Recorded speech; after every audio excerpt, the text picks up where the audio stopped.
Hello, and sorry I look like trash. I just took a shower, compiled my thoughts. Actually, I've been sitting on these thoughts for about a week now, and now I just want to share them with you. I'm already out of breath, so let's get into a review of It Starts With Us by Colleen Hoover. I, like almost everyone, was so excited when It Starts With Us was announced because It Ends With Us just hit me so deeply.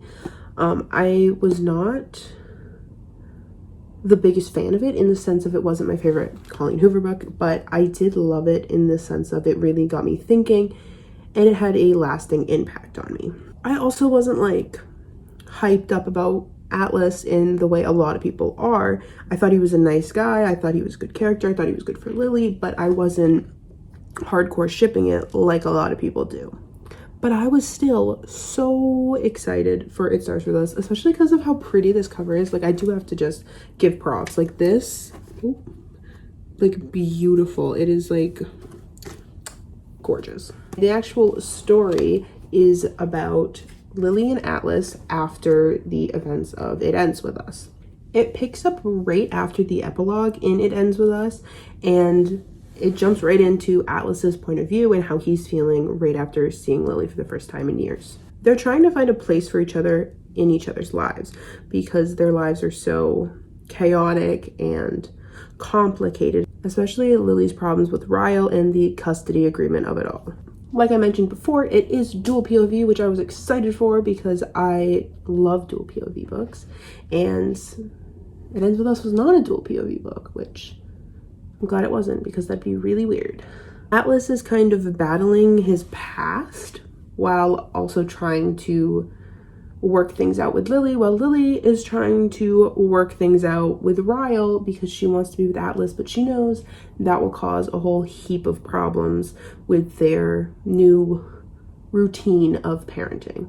I do want to say I really loved Atlas's storyline. I loved all the characters that were in his life and everything he was battling with. I thought that was very interesting. And I really liked how he was trying to battle his situation with wanting to be with Lily.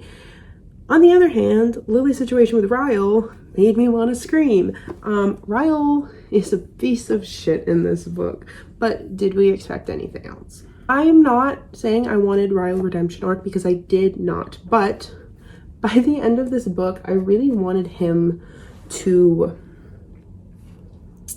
move on in a sense because he is like pining after Lily. He thinks Atlas is the reason that everything didn't work out between them, and he doesn't realize that he is the reason. And I strongly believe that even at the end of this book, he still does not realize it was him who was the reason. I will say Ryle is like taking the first baby step to moving on with life and getting himself together, which good for him, even though he's not happy about it.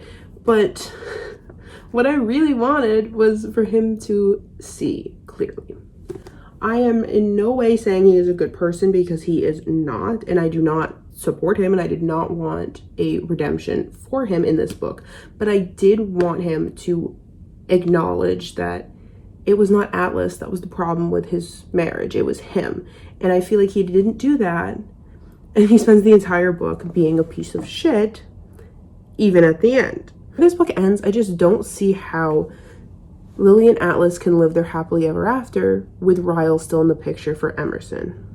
Because Ryle still is in the picture for Emerson, but he's not happy about it. And I feel like because he didn't have that moment where he realized that he was the problem with his marriage and he needed to get over it, I feel like that's still going to be an issue going forward. And I don't think that their like custody agreement is going to be all rainbows and daisies. Like, I feel like there are going to be more issues after this book ends because Ryle hasn't realized that Atlas was never the problem. Maybe that's a personal take, and I'm sorry if you didn't like that take, but that is my personal opinion. Again, I did not want Ryle redemption, but I did want him to take that step in realizing that it was his own problem and it wasn't Atlas, which I don't think he did. Everyone else realized it. Every single other character in this book realizes that and tells him that, but he does not realize it himself, even though people are telling it to him. And I wanted a moment where he was like, it was me, but that never came. Overall, I did enjoy it. I like seeing Lily happy. I like seeing Lily and Atlas happy. I like seeing their cute little family that they're starting. This is definitely a tame Colleen Hoover book because I think she says it right at the beginning in like an author's note that she didn't want to hurt people. She wanted Lily to have a happily ever after, which I feel like she does. And I did think it was cute and fun. And honestly, if I was going to say this was a specific character story, I would say it was Atlas's story, even though it is dual POV with Lily. I feel like it is Atlas's story. Like, he is the heart of this story. He is the core of this story. So if you do love Atlas and you are a huge Atlas stan, this is definitely for you. It didn't hit me in the way It Ends With Us hit me, but I do think it was still a really good story. It was a lovely sequel.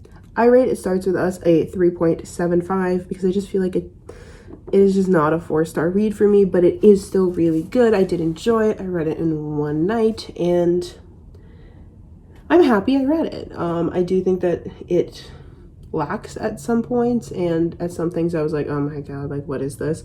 But I did overall enjoy it. I did like it, and I think that if you loved It Ends With Us, you will like adore this book because it gives you everything you wanted, unless you were one of those people who really wanted Ryle to work things out with Lily, and then don't read this book because you're not going to get that, and then go to therapy, please.